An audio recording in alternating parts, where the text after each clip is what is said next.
मंगो दुआ के शाला इंजदा नसीब होवे। मंगो दुआ के शाला इंजदा नसीब होवे। अस्सलामुअलैकुम दोस्तों और बुजुर्गो नाज़रीन, ਤੁਹਾਡੇ सामने अगली वीडियो ਦੇ ਨਾਲ ਹਾਜ਼ਰ ਹਾਂ। ਆ ਦੇਖ ਰਹੇ ਹੋ ਤੁਸੀਂ ਆ ਤੁਹਾਡੇ ਸਾਹਮਣੇ ਜਿਹੜਾ ਹੈ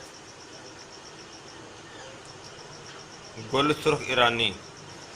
ਔਰ ਈਰਾਨੀ ਜਿਹੜੇ ਨੇ ਇਹਨਾਂ ਦੀ ਇਹ ਖੂਬੀ ਹੈਗੀ ਹੈ ਕਿ ਇੱਥੋਂ ਤੱਕ ਬਿਹਤਰੀਨ ਦੀ ਖੁਸ਼ਬੂ ਆਉਂਦੀ ਵੀ, ਪਰ ਇਹਦੇ ਵਿੱਚ ਦੂਸਰੇ ਵੀ ਸ਼ਾਮਲ ਨੇ, ਲੇਕਿਨ ਇਹ ਜਿਹੜੇ ਈਰਾਨੀ ਨੇ ਉਹ ਵੀ ਤੁਹਾਡੇ ਸਾਹਮਣੇ ਨੇ। ਲੇਕਿਨ ਈਰਾਨੀ ਜਿਹੜੇ ਨੇ ਇਹਨਾਂ ਦੀ ਖੁਸ਼ਬੂ ਉਹਨਾਂ ਦੀ ਬਨਿਸਬਤ ਜ਼ਿਆਦਾ ਹੁੰਦੀ ਹੈ। और अरक कढ़न वास्ते ज़्यादातर जो है ना वो सुके ज़्यादा बेहतर रहते हैं। अगर गिले होंगे तो वह बहुत कर उबाला आके तो अरक खराब हो जाता है। लिहाजा सुक्या इस वजह तो जो ना पहले एक दिन पूरा जो ना उन्होंने भगो के रख दीदा, लिहाजा कि उनका खुशबू जी और असर जो ना वो अच्छे तरीके जो निकलेगा। तो ये अरक के बहुत ही ज़्यादा फायदे ने जोड़े कि तुहानू मैं वीडियो देन तो जिस तरह कि अरक नूं हासिल कर लवांगे तो तुहानू मैं वो भी दिखावांगा। लिहाजा हुण असीं इहदा सिलसिला शुरू करने कि ये अरक किहड़े तरीके नाल करना है तो किस तरह करना है वो सारा तुहानू दिखाने आ। तो फिलहाल तो जिहड़ा असीं इहनूं ड्रम दे विच पाउने आ।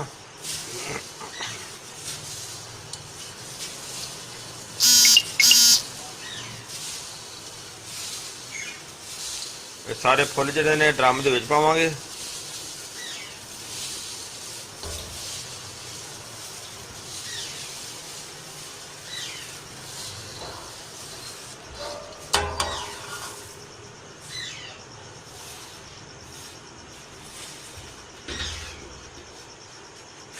ਅਸੀਂ ਫੁੱਲਾਂ ਦੇ ਸ਼ਾਮਲ ਕਰਕੇ ਤੇ ਹੁਣ ਅਸੀਂ ਇਹਦੇ ਪਾਣੀ ਜਿਹੜਾ ਨਾ ਉਹ ਡਾਲਨੇ ਆ।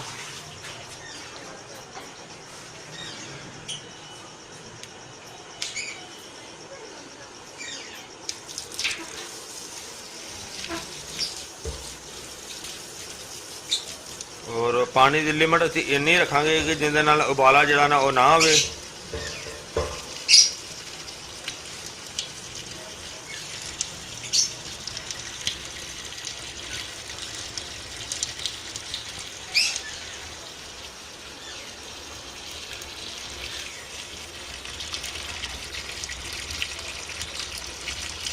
पानी चल रहा और पानी फिलहाल क्लीयर कर रहे हैं।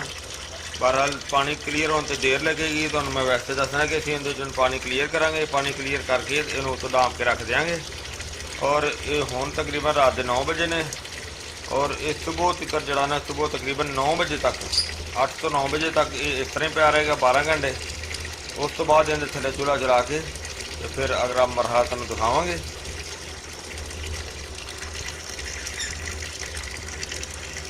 पानी देखो ना अजे भी क्लीयर नहीं होया, ये तो बहुत थोड़ा है हो रहा है। तकरीबन 10 तो 15 लीटर जो इन्हें पानी शामिल करांगे।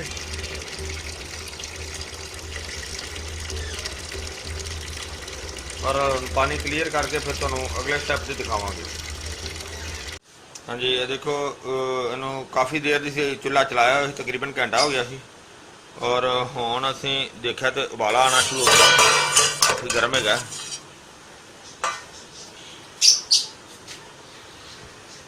देखो उबाला आना शुरू हो गया, बल्कि उबाला बहुत ज़बरदस्त आ रहा है। और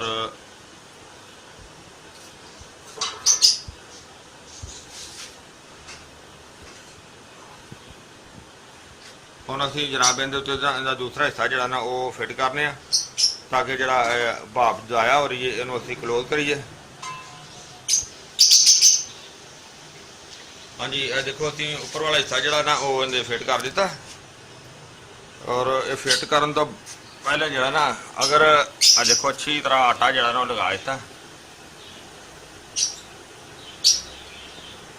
अगर ये आटा ना लगाइए तो इथों गैप दे जाता है, वो फिर भाप इथों निकलती है जिस नाल जिहड़ा ना वो अरक जाया होंदा है, बल्कि काफ़ी ज़्यादा जाया होंदा है। आटा अच्छी तरह लगा के फिर उस ਨਾਲ ਹੀ ਜਿਹੜਾ ਨਾ ਇਹਦੇ ਉੱਤੇ ਠੰਡਾ ਪਾਣੀ ਜਿਹੜਾ ਨਾ ਉਹ ਰੱਖੀਦਾ। ਅਗਰ ਇਹ ਠੰਡਾ ਪਾਣੀ ਨਾ ਪਾਈਏ ਤਾਂ ਫਿਰ ਇਹ ਚਾਦਰ ਦੀ ਵਜ੍ਹਾ ਤੋਂ ਜਿਹੜਾ ਨਾ ਅਰਕ ਉਹ ਸੜਦਾ ਹੈ, ਬਲਕਿ ਫਿਰ ਅਰਕ ਨਹੀਂ ਨਿਕਲੇਗਾ, ਕਿਉਂਕਿ ਜਿਹੜਾ ਭਾਪ ਬਣੇਗੀ ਉਹ ਭਾਪ ਇਹ ਜਿਲਦ ਇਹਦੀ ਚਾਦਰ ਦੇ ਨਾਲ ਜਿਹੜੀ ਜਿਸ ਦੀ ਚਾਦਰ ਲੱਗੀ ਉੱਤੇ ਉਹਦੇ ਨਾਲ ਸੜ ਜਾਏਗੀ। ਠੰਡਾ ਪਾਣੀ ਇਸ ਵਜ੍ਹਾ ਤੋਂ ਉੱਤੇ ਰੱਖੀਦਾ ਤਾਂ ਕਿ ਜਿਹੜਾ ਨਾ ਉਹ ਭਾਪ ਜਿਹੜਾ ਅਰਕ ਜਿਹੜਾ ਨਾ ਉਹ ਬਿਹਤਰ ਤੋਂ ਬਿਹਤਰ ਤਰੀਕੇ ਦੇ ਨਾਲ ਨਾ ਉਹ ਉਧਰ ਨਿਕਲ ਸਕੇ। ਜਿਸ ਤਰ੍ਹਾਂ ਕਿ ਦੇਖੋ ਇਹ ਤੁਹਾਨੂੰ ਦਿਖਾਣਾ ਕਿ ਇਸ ਸਾਈਡ ਤੇ ਆ ਪਾਈਪ ਲੱਗਿਆ ਹੈ, ਜਿੱਥੋਂ ਭਾਪ ਸਾਰੀ ਇਕੱਠੀ ਹੋ ਕੇ ਤੇ ਉਹ ਇੱਧਰ ਆਉਂਦੀ ਹੈ, ਤੇ ਜਿਸ ਦੇ ਨਾਲ ਇਹ ਦੇਖੋ ਇਹ ਕਤਰਾ ਕਤਰਾ ਜਿਹੜਾ ਨਾ ਅਰਕ ਨਿਕਲ ਰਿਹਾ, ਔਰ ਇਸੇ ਤਰ੍ਹਾਂ ਕਤਰਾ ਕਤਰਾ ਨਿਕਲ ਕੇ ਇਹ ਕਲੀਅਰ ਕਰਨਾ। ਦੇਖੋ ਕਿੰਨਾ ਮਿਹਨਤ ਦਾ ਕੰਮ ਹੈ। ਦੇਖੋ ਕਿ ਹੈ ਤੇ ਮਿਹਨਤ ਦਾ ਕੰਮ ਹੈ ਬਹੁਤ ਜ਼ਿਆਦਾ, ਲੇਕਿਨ ਇਹ ਵੀ ਕਿ ਇੱਕ ਓਰੀਜਨਲ ਤੇ ਜ਼ਬਰਦਸਤ ਤੇ ਬਿਹਤਰੀਨ ਚੀਜ਼ ਹੈਗੀ ਹੈ।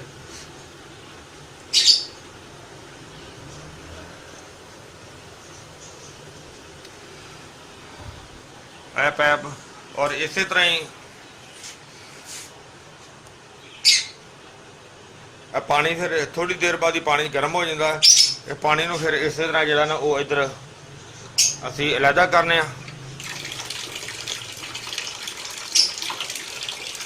ਪਾਣੀ ਜਿਹੜਾ ਇੱਥੋਂ ਗਰਮ ਪਾਣੀ ਜਿਹੜਾ ਦਾ ਪਾਈਪ ਅਲੱਗਾ ਲੱਗਿਆ, ਇਹਦੇ ਵਿੱਚ ਸੁਰਾਖ ਹੈਗਾ। ਆ ਦੇਖੋ ਇਹ ਸੁਰਾਖ ਹੈ, ਸੁਰਾਖ ਦੀ ਵਜ੍ਹਾ ਨਾਲ ਪਾਣੀ ਸਾਰਾ ਉਹ ਇੱਧਰ ਆ ਜਾਂਦਾ। ਇੱਥੋਂ ਫਿਰ ਗਰਮ ਪਾਣੀ ਜਿਹੜਾ ਨਾ ਉਹ ਅਲੱਗਾ ਕਰੀਦਾ।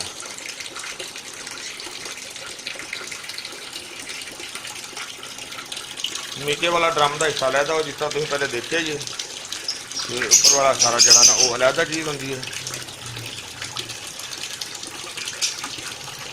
ਔਰ ਪਾਣੀ ਉਸ ਤਰ੍ਹਾਂ ਜਲਦੀ ਨਹੀਂ ਨਿਕਲਦਾ ਪਿਆ, ਇਸ ਵਜ੍ਹਾ ਤੋਂ ਡੱਬੇ ਦੇ ਨਾਲ ਜਲਦੀ ਕਰ ਲਈਦਾ ਤਾਂ ਕਿ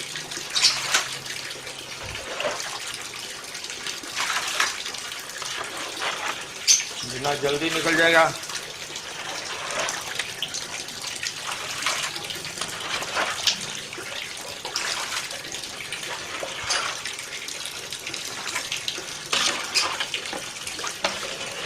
ਇਹਨੂੰ ਜਿਹੜਾ ਇਹਦੀ ਉੱਪਰ ਵਾਲਾ ਇਹ ਹਿੱਸਾ ਹੁੰਦਾ ਹੈ ਇਹਨੂੰ ਸੜਨ ਨਹੀਂ ਦੇਣਾ, ਕਿਉਂਕਿ ਜਿਸ ਤਰ੍ਹਾਂ ਇਹ ਸੜੇਗਾ ਖੁਸ਼ਕ ਹੋ ਜਾਏਗਾ ਤੇ ਫਿਰ ਅਰਕ ਜਿਹੜਾ ਨਾ ਉਹ ਉਠਾਇਆ ਜਾਏਗਾ।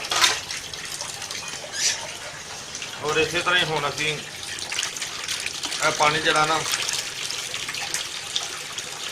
ਇਹਦੇ ਵਿੱਚ ਪਾਣੀ ਹੋਰ ਪਾਉਣੇ ਆ ਤੇ ਨਾਲ ਹੀ ਇਹ ਠੰਡਾ ਹੋ ਗਿਆ। ਜਿਸ ਤਰ੍ਹਾਂ ਹੀ ਠੰਡਾ ਹੋ ਜਾਏਗਾ ਤੇ ਫਿਰ ਇੱਧਰੋਂ ਅਸੀਂ ਇਹਨੂੰ ਬੰਦ ਕਰ ਦਿੰਦੇ ਆ।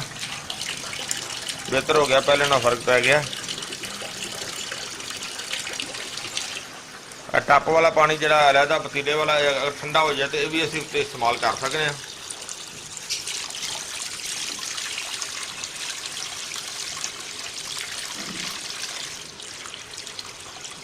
ਇਹਨੂੰ ਫੁੱਲ ਭਰਨ ਨਾਲੋਂ ਬਿਹਤਰ ਹੈ ਕਿ ਥੋੜਾ ਜਿਹਾ ਨੀਵਾਂ ਜਿਹੜਾ ਇੱਥੇ ਰੱਖਿਆ ਜਾਵੇ। ਕੋਈ 2 ਇੰਚ ਨੀਵਾਂ ਪਾਣੀ ਹੋਣਾ ਚਾਹੀਦਾ, 2-2.5 ਇੰਚ, ਕਿਉਂਕਿ ਉਸ ਤਰ੍ਹਾਂ ਬਾਅਦ ਜ਼ਿਆਦਾ ਵਜ਼ਨ ਦੀ ਵਜ੍ਹਾ ਤੋਂ ਗਿਰ ਵੀ ਸਕਦਾ ਹੈ।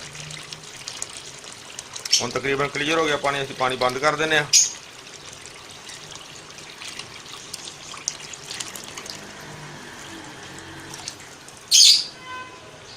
ਔਰ ਦੇਖੋ ਜਿਸ ਤਰ੍ਹਾਂ ਹੀ ਪਾਣੀ ਠੰਡਾ ਕਰਾਂਗੇ ਉਸ ਤਰ੍ਹਾਂ ਅਰਕ ਜਿਹੜਾ ਨਾ ਉਹ ਬਿਹਤਰ ਹੋ ਜਾਂਦਾ ਹੈ। ਉਹਦੀ ਥੋੜੀ ਜਿਹੀ ਰਫ਼ਤਾਰ ਬਿਹਤਰ ਹੋ ਜਾਂਦੀ ਹੈ। ਇਹ ਅਰਕੇ ਗੁਲਾਬ ਹੈ, ਇਹਦੀ ਖੁਸ਼ਬੂ ਮਾਸ਼ਾਅੱਲਾ ਇੱਥੋਂ ਤੱਕ ਜਿਹੜੀ ਨਾ ਉਹ ਆ ਰਹੀ ਹੈ। ਇਹ ਨਿਜ਼ਾਮ ਜਿਹੜਾ ਤੁਸੀਂ ਦੇਖਿਆ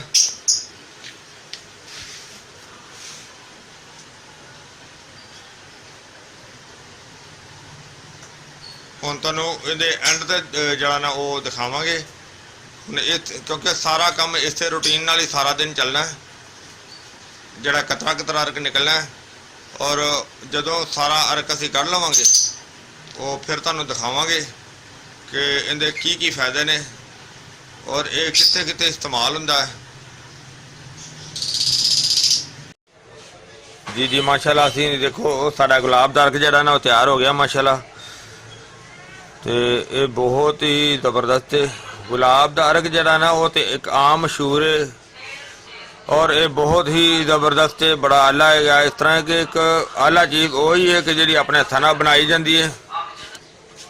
ਔਰ ਇਹ ਜਨਾਬ ਅੱਖਾਂ ਵਾਸਤੇ ਬਿਹਤਰੀਨ ਚੀਜ਼ ਇਹਨੂੰ ਜਿਹੜਾ ਨਾ ਸਾਬਤ ਕੀਤਾ ਜਾਂਦਾ ਹੈ ਕਿ ਜਿਹੜਾ ਹੁੰਦਾ ਹੈ 2 ਆਛਿਆ ਜਾਂ 6 ਆਛਿਆ ਅਰਕ ਉਹ ਅੱਖਾਂ ਵਾਸਤੇ ਜ਼ਿਆਦਾ ਇਸਤੇਮਾਲ ਕੀਤਾ ਜਾਂਦਾ ਕਿ ਅੱਖਾਂ ਖਰਾਬ ਹੋਣ, ਅੱਖਾਂ 'ਚ ਜਾਲਾ ਹੋਵੇ, ਅੱਖਾਂ 'ਚ ਧੁੰਦ ਹੋਵੇ, ਯਾਨੀ ਅੱਖੀਆਂ ਨੂੰ ਸਾਫ਼ ਕਰਨ ਵਾਸਤੇ ਇਸਤੇਮਾਲ ਕੀਤਾ ਜਾਂਦਾ ਇਹ ਗੁਲਾਬ ਦਾ ਅਰਕ। ਉਸ ਤੋਂ ਬਾਅਦ ਇਹ ਅਰਕ ਦੇ ਗੁਲਾਬ ਦੇ ਜਿਹੜਾ ਗੁਲਾਬੀ ਅਰਕ ਹੈ ਇਹਨੂੰ ਗਲੇਸਰੀਨ ਦੇ ਵਿੱਚ ਸ਼ਾਮਲ ਕਰਕੇ ਤੇ ਇਹਨੂੰ ਚਿਹਰੇ ਦੇ ਉੱਤੇ ਵੀ ਲਗਾਇਆ ਜਾਂਦਾ ਹੈ। ਚਿਹਰੇ ਨੂੰ ਮੁਲਾਇਮ ਬਣਾਉਣ ਵਾਸਤੇ, ਨਰਮ ਬਣਾਉਣ ਵਾਸਤੇ ਹੱਥਾਂ ਤੇ ਵੀ ਲਗਾਇਆ ਜਾ ਸਕਦਾ ਹੈ। ਔਰ ਇਹਦੇ ਤੋਂ ਇਲਾਵਾ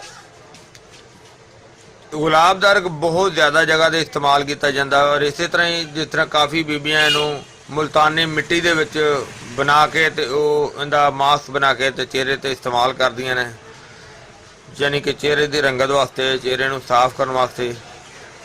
ਇਸੇ ਤਰ੍ਹਾਂ ਹੀ ਗੁਲਾਬ ਦੇ ਅਰਕ ਨੂੰ ਵਰਮ ਵਾਸਤੇ, ਸੋਜਨ ਵਾਸਤੇ ਵੀ ਇਸਤੇਮਾਲ ਕੀਤਾ ਜਾਂਦਾ ਹੈ। ਖਾਸ ਕਰਕੇ ਜਦੋਂ ਬੱਚਾ ਪੈਦਾ ਹੁੰਦਾ ਹੈ ਉਸ ਨੂੰ ਵੀ ਦਿੱਤਾ ਜਾਂਦਾ ਹੈ, ਇਸ ਵਜ੍ਹਾ ਤੋਂ ਕਿ ਉਸ ਦਾ ਪੇਟ ਸਾਫ਼ ਹੋ ਜਾਵੇ, ਕਿਉਂਕਿ ਇਹ ਗੁਲਾਬ ਦਾ ਅਰਕ ਜਿਹੜਾ ਨਾ ਉਹ ਜ਼ਿਆਦਾ ਇਸਤੇਮਾਲ ਕਰਨ ਦਾ ਨਾ ਪੇਟ ਨੂੰ ਵੀ ਸਾਫ਼ ਕਰਦਾ ਹੈ ਤੇ ਇਹ ਬਹੁਤ ਵਧੀਆ ਚੀਜ਼ ਹੈ, ਅੱਛੀ ਚੀਜ਼ ਹੈ। ਔਰ ਗੁਲਾਬ ਦੇ ਅਰਕ ਨੂੰ ਮਜ਼ੀਦ ਅਗਰ ਇਸਤੇਮਾਲ ਕਰਨਾ ਹੋਵੇ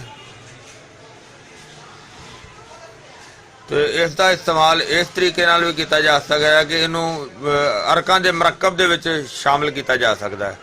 ਜਿਸ ਤਰ੍ਹਾਂ ਕਿ ਸਾਡੀ ਇੱਕ ਮਾਜੂਨ ਹੈਗੀ ਹੈ, ਉਹ ਸ਼ਾਇਦ ਤੁਸੀਂ ਪਹਿਲੇ ਦੇਖੀ ਹੋਏਗੀ, ਮਾਜੂਨ ਜਵਾਨੀ ਸਦਾਬਹਾਰ। ਉਹਦੇ ਵਿੱਚ ਇੱਕ ਅਸੀਂ ਅਰਕਾਂ ਦਾ ਮਰਕਬ ਬਣਾਇਆ ਹੈ, ਬਹੁਤ ਆਲਾ ਹੈ, ਬਹੁਤ ਜ਼ਬਰਦਸਤ ਅੱਛਾ ਰਿਜ਼ਲਟ ਹੁੰਦਾ।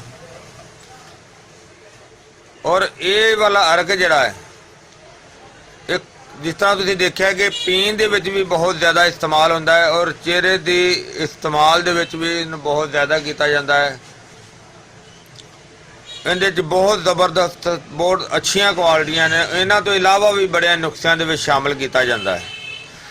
ਬਾਜ਼ ਔਕਾਤ ਇਹ ਜਿਹੜਾ ਅਰਕ ਹੈ, ਇਹ ਅਰਕ ਦੇ ਨਾਲ ਸ਼ਰਬਤ ਵੀ ਤਿਆਰ ਕੀਤੇ ਜਾਂਦੇ ਨੇ, ਮਸ਼ਰੂਬਾਤ,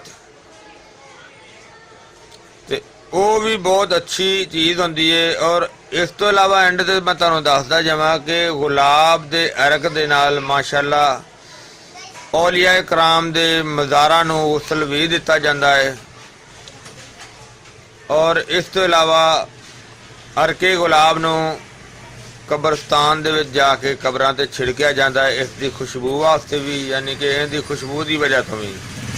ਦੇਖੋ ਅੱਲਾਹ ਤਾਲਾ ਨੇ ਵੈਸੇ ਵੀ ਗੁਲਾਬ ਦੇ ਫੁੱਲ ਜਿਹੜੇ ਨੇ ਉਹਨਾਂ ਨੂੰ ਬਹੁਤ ਜ਼ਿਆਦਾ ਜਗ੍ਹਾ ਤੇ ਇਸਤੇਮਾਲ ਕੀਤਾ ਜਾਂਦਾ ਹੈ। ਅੱਲਾਹ ਤਾਲਾ ਨੇ ਇਸ ਦੇ ਵਿੱਚ ਬਹੁਤ ਜ਼ਿਆਦਾ ਖੂਬੀਆਂ, ਖਸੀਅਤਾਂ ਬਹੁਤ ਜ਼ਿਆਦਾ ਪੈਦਾ ਕੀਤੀਆਂ ਨੇ। मैं उम्मीद करना कि मेरे दोस्तों भरावां नूं वीडियो अच्छी लगी होगी। इनू लाइक करियो, शेयर करियो, सब्सक्राइब करना बिल्कुल नहीं भूलना। इंशाअल्लाह अगली वीडियो नाल फिर मिलांगे। इजाज़त, अल्लाह हाफिज़, अस्सलामु अलैकुम व रहमतुल्लाहि व बरकातुहू।